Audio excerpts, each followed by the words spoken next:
السلام علیکم دوستو، کیا حال ہیں آپ لوگوں کے؟ امید کرتا ہوں آپ لوگ خیریت سے ہوں گے۔ قرآن مجید کے چند حقوق جو ہر مسلمان کو جاننا بے حد ضروری ہیں، آج اس کے بارے میں ہم تذکرہ کریں گے۔ ساتھ ہی ساتھ جمعے کے دن کا ایک خاص وظیفہ آپ کے خدمت میں پیش کرتے ہیں۔ بہرحال یہ ایک ایسا موضوع ہے جو ہر مسلمان کو جاننا بے حد ضروری ہے۔ میں سمجھتا ہوں کہ ہم لوگ قرآن پاک کے حقوق سے ناواقف ہیں، اور مسلمانوں کو یہ نہیں معلوم ہے کہ قرآن کا بھی ہم پر حق ہے۔ صرف ہم نے قرآن کو ایک تعویذ گنڈوں کی ایک کتاب سمجھ رکھا ہے، اور جو یہ ایک الگ بات ہے کہ قرآن پاک جو نازل ہوا ہے اس میں شفا بھی ہے اور رحمت بھی ہے، لیکن اس کے اور بھی بہت سارے حقوق ہیں جس کو ہمیں جاننا بے حد ضروری ہے۔ لیکن ساتھ ہی ساتھ اس کے بعد میں آپ کو یہ بھی بتاؤں گا کہ جمعے کے دن کے خاص وظیفہ جو آپ صلی اللہ علیہ وسلم سے منقول ہے، آپ اس کو جب پڑھیں گے تو اگلے جمعے تک تمام فتنوں سے محفوظ ہو جائیں گے، اور اس کو پڑھنے والا اگلے جمعے تک کے لیے اس کے لیے ایک خاص نور پیدا کر دیا جاتا ہے۔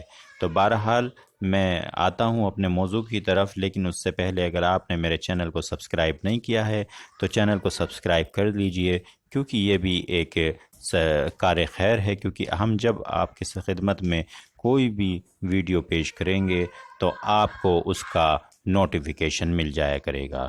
بہرحال میں چلتا ہوں موضوع کی طرف۔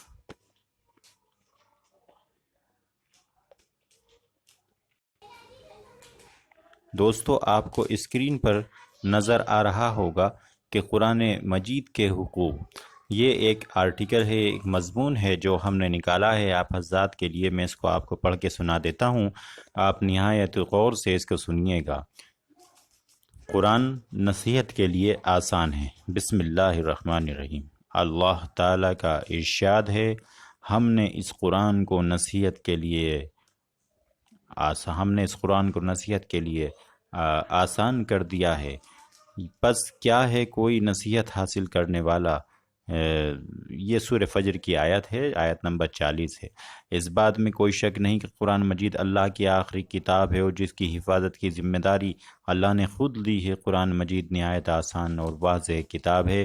یہ ایک ایسی کتاب ہے جس میں کوئی شک نہیں۔ قرآن کریم کو اللہ تعالیٰ نے صرف عربوں کے لیے ہی نہیں نازل فرمایا، بلکہ قرآن پاک تمام دنیا والوں اور قیامت تک کے انسانوں کے لیے ہدایت و رحمت ہے۔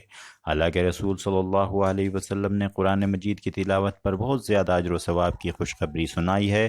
آپ صلی اللہ علیہ وسلم نے فرمایا ہے کہ قیامت کے دن قرآن اپنے پڑھنے والے کے حق میں سفارش کرے گا، یا تو قرآن ہمارے خلاف حجت بنے گا یا ہمارے حق میں ہوگا۔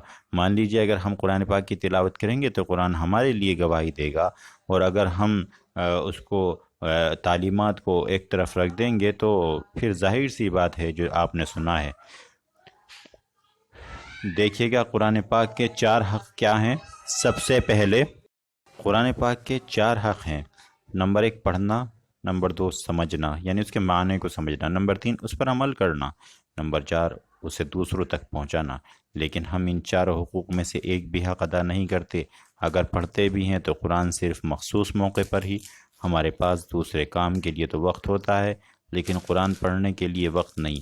حالانکہ ہمیں روزانہ کم از کم چند آیات ہی صحیح پڑھنا ضروری چاہیے۔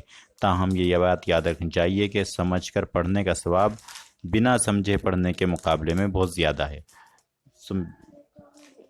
قرآن پاک وہ عظیم کتاب ہے جس پر عمل کر کے ہم اپنی زندگیوں میں انقلاب لا سکتے ہیں۔